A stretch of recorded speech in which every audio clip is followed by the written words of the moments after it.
ఎవరో పేటీఎం కులి అంట ఫేక్ ప్రచారంతో ఏపీని షేక్ చేస్తున్నాడంట. ఇది అతని ఫైల్ సార్. దళితులకు ఇచ్చే ఉచిత విద్యుత్ రద్దు చేసింది కూటమి ప్రభుత్వం. కరెంటు ఛార్జీలు, బస్ ఛార్జీలు అన్ని ధరలు పెంచేసింది కూటమి ప్రభుత్వం. వచ్చిన 5 నెలల్లోనే 5 లక్షల కోట్లు అప్పు చేసింది కూటమి ప్రభుత్వం. మా పార్టీలోని సంఘ సంస్కర్తల్ని అన్యాయంగా అరెస్టు చేసిన కూటమి ప్రభుత్వం.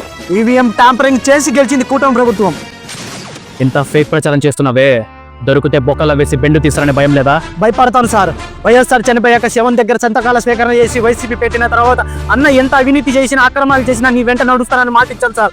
ఆ మాట ఎక్కడ తప్పుతానని అనుక్షణం భయపడుతూనే ఉంటాను సార్. కూటమి మంచి చేస్తున్నా కూడా విషం కక్కుతూ పోస్టులు పెట్టిన ప్రతిసారి ఎక్కడ దొరికితే గులాబ్ జామ్ చేస్తారని ప్రతి క్షణం భయపడుతూనే ఉంటాను సార్.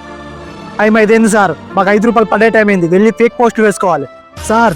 మాకొకటే కోరిక సార్, 2029లో సీఎంగా మా అన్న ఉండాలి, మా పేటీఎం పేమెంట్ పెరుగు ఉండాలి, పేటీఎం బెస్ట్ కులే అవార్డు మా ఇంట్లో ఉండాలి.